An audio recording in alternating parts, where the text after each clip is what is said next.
The labor unions too say, we don't recognize you. Everybody is saying, we don't recognize you. Why throw your party into this level of turmoil?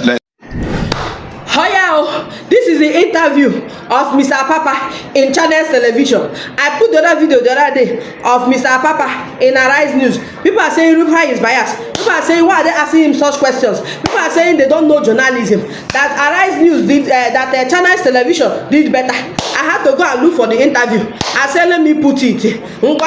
Someone said, see the way they're asking him questions. They were not even concerned about how they beat the man, how they attack the man. Well, let's watch this one. Let's see whether there's anywhere they say, oh, did they push you? Who come out your cap? Who no. Let's watch and argue in the comment section. And they don't come here and start insulting anybody. Let's watch. Let's compare and contrast the interview of Mr Apapa in Channels and the interview of Mr Apapa in Arise News. If you've not watched the Arise News, go down. You will see it there. Let's watch and argue.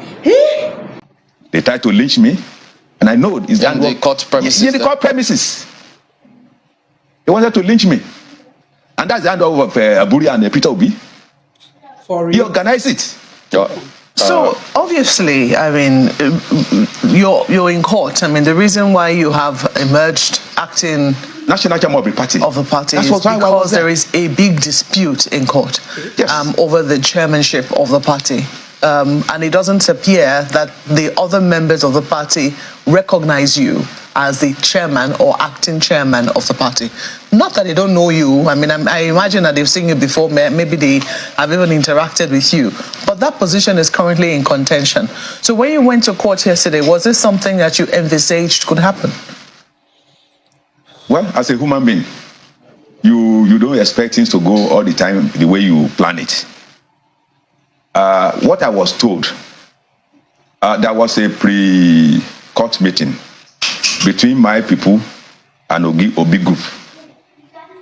And when they came, they said in that meeting, there was argument over who will lead the party. When they came, who will lead the team.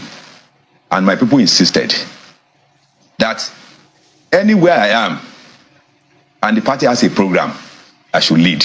Who are your people? No, I'm talking about Maesco. They went to see Obi Group.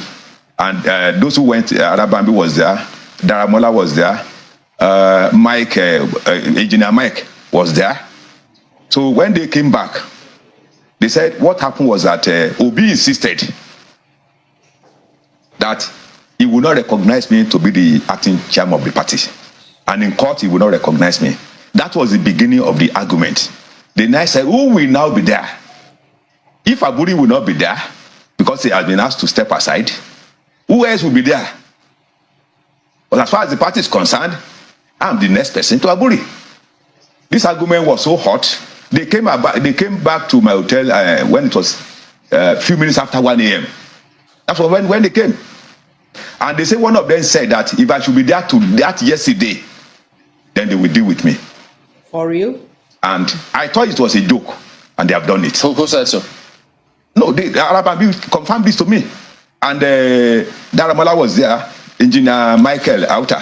So the man who said it, I want him to say it by himself. Okay, because you made allegation saying that Mr. Aburi and Peter Obi were the ones who organized to. Yes. You know why I said that? How do you substantiate? You know why I said that? It was a confirmation of what they said previously. What they said. What they said, Peter Obi insisted that he would not recognize him to be the national chairman of the party. Does that then mean that? No. And if I should be in court yesterday, I will be dealt with. They will say they were there. He told you that. I mean, the people who went there told me this. So this is third party information. I'm just telling you that. I'm not saying directly he told me, but I'm quoting them. This is what they said, and it was actually executed. So it was executed. Obviously, all is not well within your party, and it would seem that the major bone of contention that they have right now is recognizing you as chairman. Yes. Why is it so important to you that you be recognized as chairman? I'm not calling myself chairman. I said acting national chairman. I've never said I'm the national chairman. But if Aburi has stepped aside, I'm the next person in hierarchy. No other person should occupy the place except myself. Yeah, but given the contention that it is causing, the bad blood it is causing, the divisions it's causing, the distrust, because the major bone of contention right now is that they do not trust that you will continue this case in court. They do not trust that you are going to continue with the mandate, the mandate that Mr. Peter Obi is seeking in court. There are a lot of trust issues around your continuing to be acting national chairman of the party. If there is a trust deficit, isn't it in the best interest of your party that you step aside and say, you know what, if this is the situation, then maybe somebody else should take over? Let me tell you, there's nothing like distrust. Same question they ask in Arise You. There's nothing like distrust. Okay. This is our project. It is Labour Party project. Obi is our project. And nobody should deviate from that project. Whether I am there, whether somebody else is there, that project must be executed by all of us. So for you now, if there is any deficits in terms of trust, that cannot be referred to me. I want to be to say it to the whole world. Why is he behaving the way he's behaving to me? I have never done anything bad to him. So why are they accusing you then of trying to withdraw the case or stall the case? If you are accusing somebody, is it possible for somebody to withdraw a case with the word of mouth? You must have put it in writing, and I've told the whole world. If you have any evidence to prove that I have done this, I have done that, bring it to the whole world to see. They have not done that. It's nothing but blackmailing. So you say that Obi is our project. That's yes, what you say. Yes, I believe in it. Yet this same Mr. Peter Obi obviously does not recognize you as chairman. He doesn't. So I'm not saying that openly that he doesn't, because he's bound to recognize me. He is banned. He's not the owner of the party. He met me in the party. Okay. I've stayed the party for 21 years. Obi is less than 1 year in the party. I'm not going to appeal for him to recognize me. He's bound to recognize me. The party belongs to Nigerians. It doesn't belong to a particular tribe. He is bound to recognize me. Yeah, but if this is a situation that you have found yourself, isn't it in the best interest, in the overall interest of the party, and perhaps at least for the duration of this election petition court hearing, that you step aside and maybe let somebody else whom everybody can trust to be acting? After all, it is an internal party affair, and if this is based on trust, then you let the person whom everybody can trust take over. I will interpret the word everybody can trust. Okay. If I am bound to be trusted, if I've been there, I've never been found wanting for the past 21 years. If he should be here now, he's the person that should be checked. If you are in the party just less than a year, and you distrust somebody who has been there for the past 21 years, who is deceiving who? He should be checked. I mean, because when you say some of the key leaders don't recognize you or say they don't want your presence, you say Mr. Obi doesn't, Mr. Shijokun doesn't, Mr. Abure doesn't, several people don't. So not several. These are the people, not several. The key people. No, when you use the word key people, I don't want to say this in the open. Okay. Now, Obi is a Christian. Abure is a Christian. Shijokun is a Christian. I'm the only person that's a Muslim among them. What has that got to do with? No, it has got to do with it. Because if he doesn't believe that, this is the way he operates. How? Now, even during the campaign process, during the campaign issue, during our campaign, the list of committee there was over 1,000. How many people operated it? But less than 10. But we also understand that none of the state chairmen recognize you. Don't say that. Don't say that. Don't say that. Why shouldn't he say that? There was no. Why I use that way. I'm not condemning that word. I'm only trying to explain why it must not be so. Now, before at the beginning of this crisis, Abure invited state chairman to Benin for solidarity. It was at that meeting that this court, Abuja court injunction came up, and immediately he gave them a charter plane to come down to Abuja. Not only for them, they didn't actually know what happened. They gave him that recognition at the headquarters. And today, some people worship money. But what I'm saying now, I am not against Abure's position. I am against the compliance with the court order. The courts expressly say that you have to be the one to sit there. No, it doesn't. The court says one of the deputies will take over. Exactly. No, I'm just telling you. I want to tell you the scenario.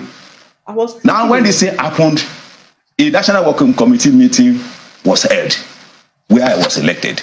Then secondly, the other two deputies at the Akwanga convention, that is democratic. At the Akwanga convention, we have Late Absalam as the chairman, myself the next person, and we have one lady, Lebeka. We just have two deputies that were democratically elected at that convention. I am the only one that is democratically elected.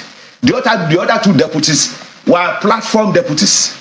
Even the people who brought this report who are brought or nominated by the labor unions, yes. The labor unions too say, we don't recognize you. That's what the NLC has said. That they don't recognize. They don't recognize you. That's what they have said. The state party chairman, you said they were misled. They don't recognize you. If everybody is saying we don't recognize you, the law did not expressly say that you should sit in that seat. You said the law said one of the deputies should sit there. It didn't say you. So if that is the situation that you have at hand, Mr. Apapa, I'm wondering, why is it compulsory? Why throw your party into this level of turmoil? Let me clear that point.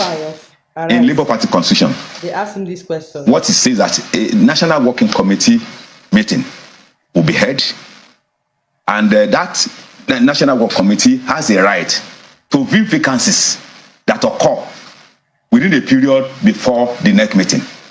And if you have this type of scenario, you cannot wait for 6 months before you occupy the position of a vacant position of the national chairman. And in that constitution, it does not even say that I should consult. Okay. No consulting in that constitution. I wish I have the consent with you. You will see that it does not say. He said, in absence of the national chairman, the deputy will take over in acting capacity. I have not done anything beyond that.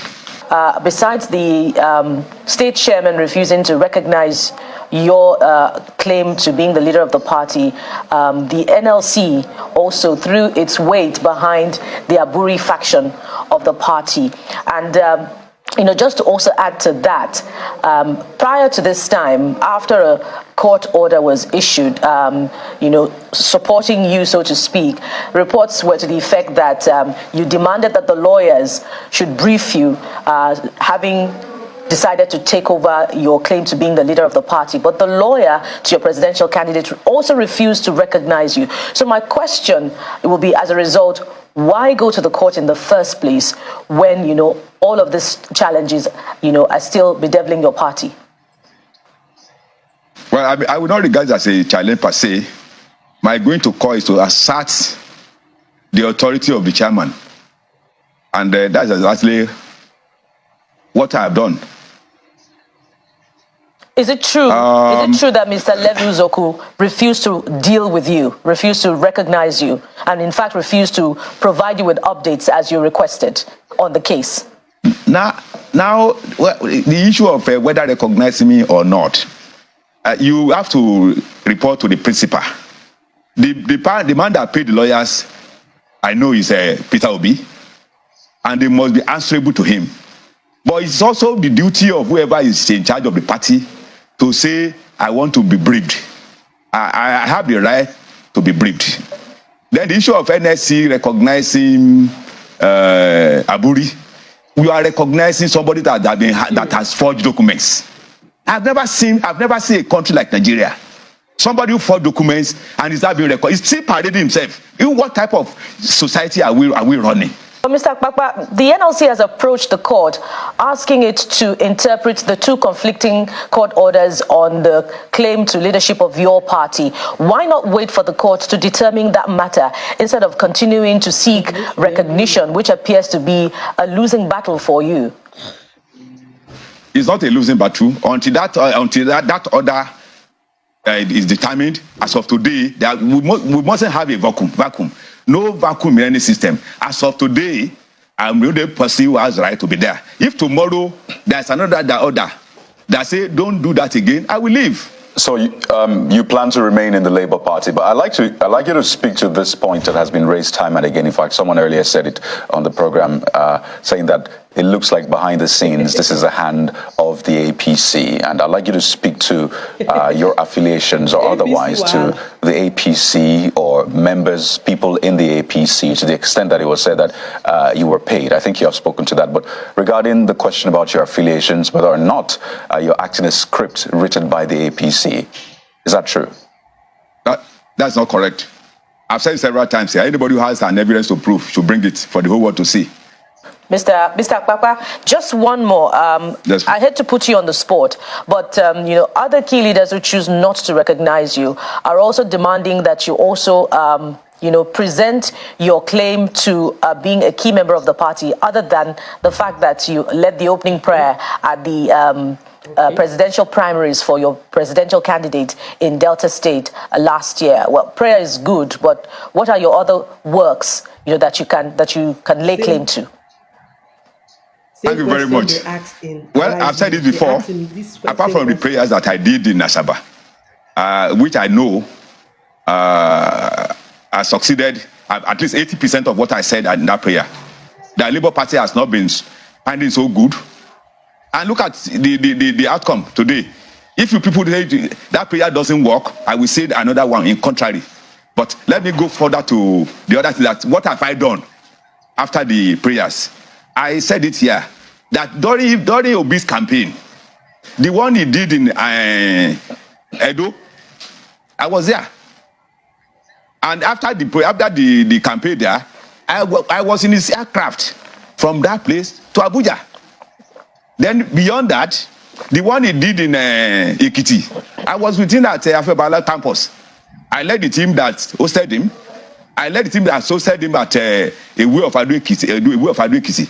I led the team that welcome him at Ondo. Well, Mr. The one that welcome him at Oshogbo. Yeah. So, as we wind down, did you vote in that election, the last election? Yes, I voted. Where did you vote? I voted in Ibadan. The Labour Party, who did you vote for? I voted for B. Did they win in your polling unit? Yes, he won. Your ward? In Ibadan here. You may not know the place, but at Ebrizeri. That's my word. How do you know I don't know the place? So I voted. Ask anybody. And my unit. Are you the way I campaign for B? Yeah. May God reward me. So, since are you going to go back to court again if by the next hearing? I intend to go. But the court, you said it yourself that the judge said, well, since the dispute, they won't recognize any one of you. Why would that's on that day. Maybe by the next one, I can be recognized. If it happens again, they may not recognize anyone. I will go back. All right. Thank you for coming on. Lamidi Apapa is the acting national chairman of the Labour Party.